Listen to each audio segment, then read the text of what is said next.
नमस्कार दर्शक बंधु आपण मानक इप्सिता किचन अनेक अनेक स्वागत। आज मु आपण मानक पई नहीं आसी सब ओडिया मानकर प्रिय डालमा जोटा कि पूरा मंदिर स्टाइल रे मु बनेबी। ताले वीडियो को स्किप न करी संपूर्ण देखंतु।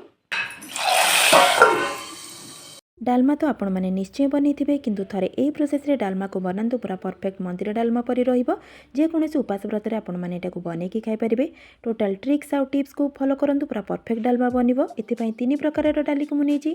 मुग डाली को भाजी के रखिथिली, बुट डाली को 15 मिनिट पूर्व भिजै के रखिथिली। मुग डाली एवं हर डाली सेम क्वांटिटी रो नेछि, बुट डाली टिके कम नेछि।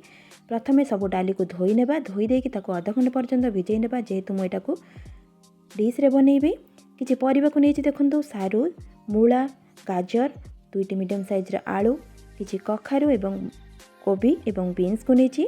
बैगण को भिजै कि रखिथिले देखंतु पानी रे, जा द्वारा कि बैगण कला पड़िबो नाही। किछि मसला बनैबा एठी देखंतु।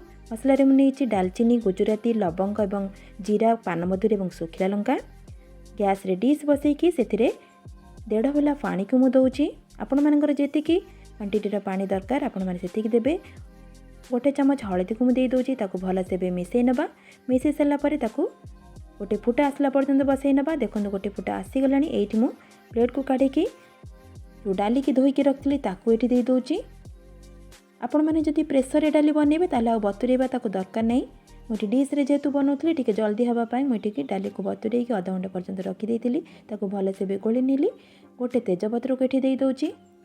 तेजपत्र को दे सारापर भल से गोल पुणी 5 मिनिट पर्यंत फुटापी छाड़देवा। फुटिला आम परिबा को सब ऐड करवा। मु सब परिबा को ये दे दूची। केवल बैगण को पछरे देवी जहाद्वारा कि बैगण जल्दी सीझिब नहीं। सब परिबा को देखो देदेले आपण मानकर जेकोसी पसंद थी परिबा आपण माने डालमा रे देई परिबे।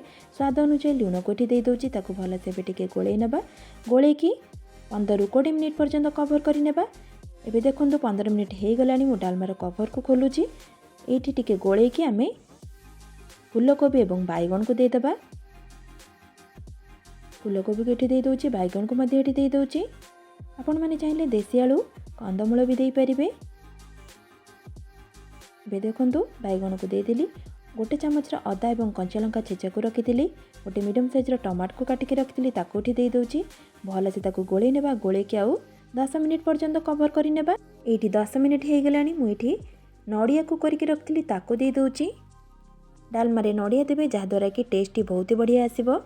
देखो नड़िया को दे सारा पर ताको आउ टिके गोले नहीं कि कवर कर नेबा 5 मिनिट पर्यंत। ता भितर आमे मसला प्रिपरेशन करिबा।